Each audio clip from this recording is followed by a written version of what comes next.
Pablo dice en Hechos capítulo 20, el verso 28, «Tened cuidado de vosotros y de toda la grey, en medio de la cual el Espíritu Santo os ha hecho obispos para pastorear la iglesia de Dios, la cual Él compró con su propia sangre». Mi nombre es Pablo James, soy el fundador y director del ministerio Equipando Siervos. Es un ministerio que comenzamos en el año 2002 con el fin de vivir la realidad de este versículo, de que la iglesia sea realmente la novia pura, radiante de Cristo. Y que nosotros como líderes, como pastores en la iglesia, líderes de diferentes ministerios, podamos realmente honrar a Cristo siendo fiel a su preciosa escritura, pensando bíblicamente y viviendo bíblicamente y sirviendo al Señor de una forma bíblica. El propósito de este video es explicarles cuáles son las tareas que ustedes, que van a ser facilitadores en entrenamiento en el tiempo que vamos a tener de 3 días, para que entiendan cuáles son las tareas. Básicamente hay 3 tareas. Una tarea son 7 estudios en el libro de Romanos. La segunda tarea son 4 capítulos en un manual que hemos escrito que se llama Cómo interpretar la Biblia fielmente. Y la tercera tarea es leer un documento también de ESI que es Cómo dirigir un tiempo de interacción en grupo. La primera tarea es la lectura del libro Cómo entender la Biblia fielmente. Hay 4 capítulos en este manual. Y lo que tiene que hacer durante el entrenamiento, le vamos a asignar un grupo de 4 o 5 personas donde usted va a dar va a facilitar un tiempo de interacción sobre ese capítulo. Básicamente lo que nosotros deseamos es que formen preguntas para que las personas que también ya han leído, ellos pueden responder a preguntas como qué dice el texto, qué significa el texto, qué hacemos en cuanto a aplicación del texto. Y la idea es que usted como facilitador va a ayudar a las personas a estimular una especie de interacción, de diálogo sobre el texto de este manual.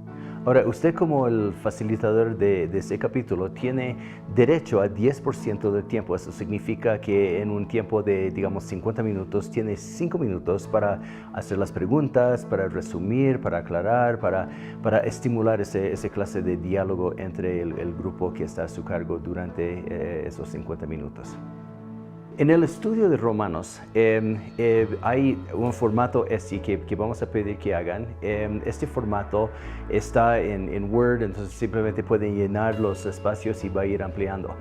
Hay básicamente 6 partes al estudio de Romanos como tenemos en este plan. Digamos, la primera parte es el título, que básicamente trata de agarrar la idea central, el mensaje central de Pablo en la porción que va a estudiar. Luego tiene las palabras claves, más o menos 6 o 7 palabras claves que puede ir poniendo en las cajitas. Y luego para cada una de esas palabras claves la definición.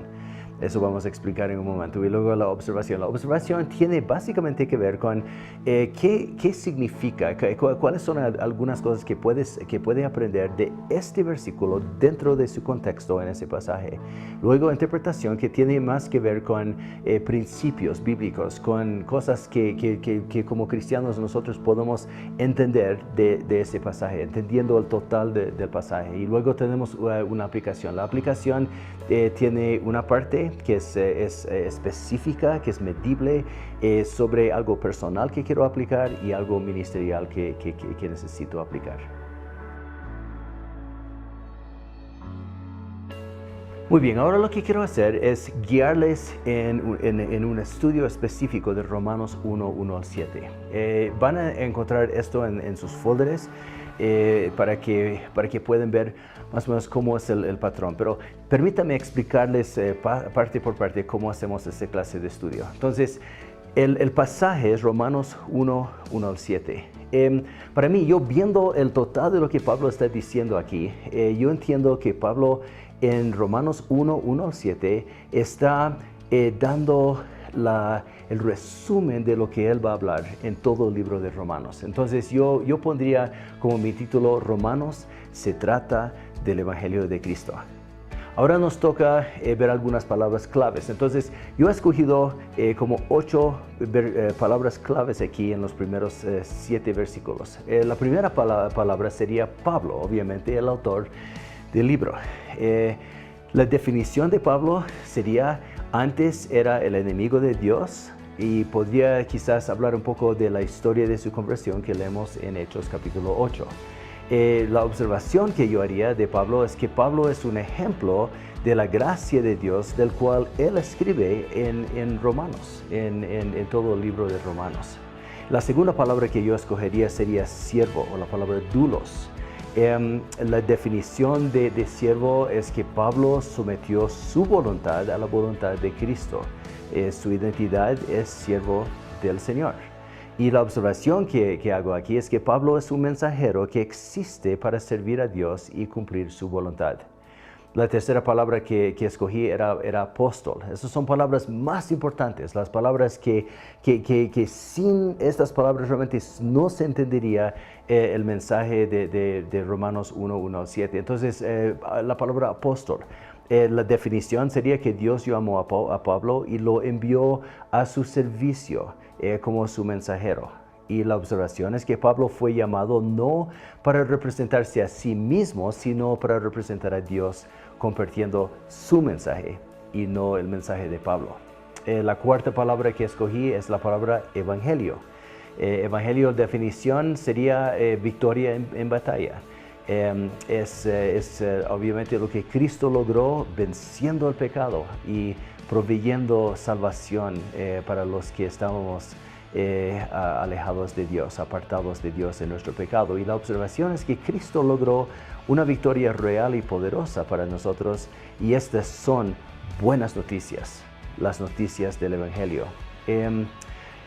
La quinta palabra que escogí era la palabra prometido. Prometido con lo que dice por los profetas del Antiguo Testamento. La observación que hago es que el Evangelio no es la invención de Pablo, es algo que viene desde el Antiguo Testamento, desde el comienzo de la historia. La siguiente palabra sería Señor, la palabra Kyrios o dueño, el que es dueño de nuestras vidas. Y la observación es que esta es la identidad de Jesucristo. Él es el Señor, Él es el dueño, Él es Dios.